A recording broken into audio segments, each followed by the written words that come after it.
let's talk about the NX. I'm sorry, the console formerly known as the NX.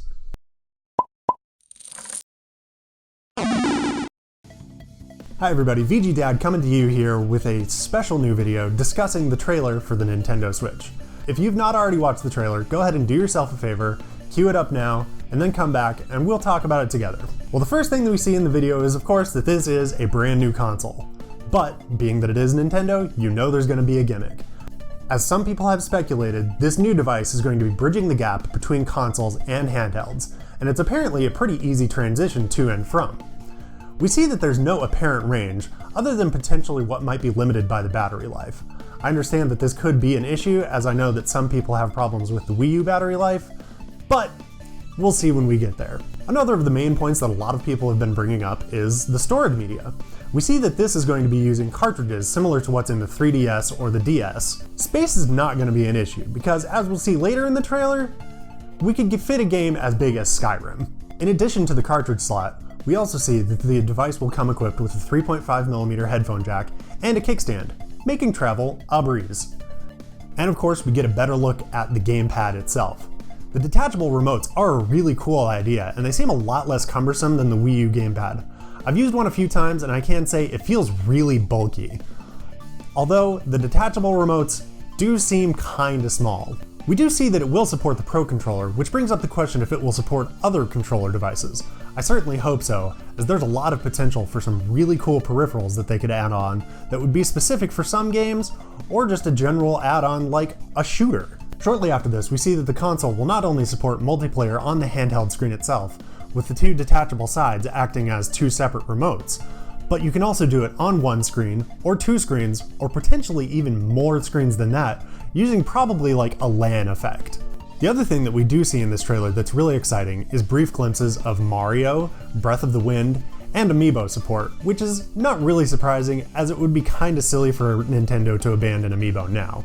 They're a huge cash cow, and anybody who doesn't say that is fooling themselves. The trailer wraps up with a brief glimpse of an esports event, which does support the idea that there will be LAN capabilities, and it does seem like going back to the console from the handheld will be pretty easy. We also get a brief glimpse of Splatoon, which brings up the question of backwards compatibility, but we'll get to that in just a minute. And finally, we see the name of the console, Nintendo Switch. It's not a perfect name, but it's a damn sight better than Wii or Wii U. Nintendo is smart. They've been around for over 100 years and they learn from their mistakes. They're not going to do the same thing twice and leave people confused as to if this is a new console or an add-on or what it is. This is very clearly a new thing. Since the trailer's debut, there has been a lot of discussion on social media. One of the biggest points of discussion is the third-party support, which is huge. One of the Wii U's biggest failings is a very limited third-party support. It's there, but it's not great. There's some really big names in the mix, including From Software, and EA, and Capcom, and Bethesda, which have some big titles that they could be bringing into the mix, whether this means new games, or just ports of older games from the previous console generation. Either way, Nintendo's gonna have a really great lineup. We do see that the console will be using cartridges similar to the DS and the 3DS, which does beg the question of backwards compatibility. Will you be able to play your old handheld games? And what about console games? Will there be any implementation of that? It's an interesting discussion, and I really want to know more about it. We do see that there's going to be a Pro Controller type device, as well as a couple of glimpses of some other things, although it does make me wonder what other kind of support there's going to be. I did see some really cool fan-made concept art that suggested some other alternative add-ons for the controller. It would be really expansive for the library and bring a whole new dimension to the gaming experience. Naturally, one of the biggest questions about this is going to be the price. I don't think we're going to find out more about that for any time soon, but I wouldn't be surprised if it was around the $300 to $400 mark. I mean, we're looking at some pretty cool technology, and this does have the potential to replace both consoles and handhelds. And this, of course, brings me to my last question. Is the 3DS going to be Nintendo's last handheld? We do know that they're going to be getting into the mobile market. We've already seen the Mario Runner game, and we know that they've got at least a handful more games planned. Is this Nintendo's way of easing the transition out of that market and into a new one? Time will certainly tell.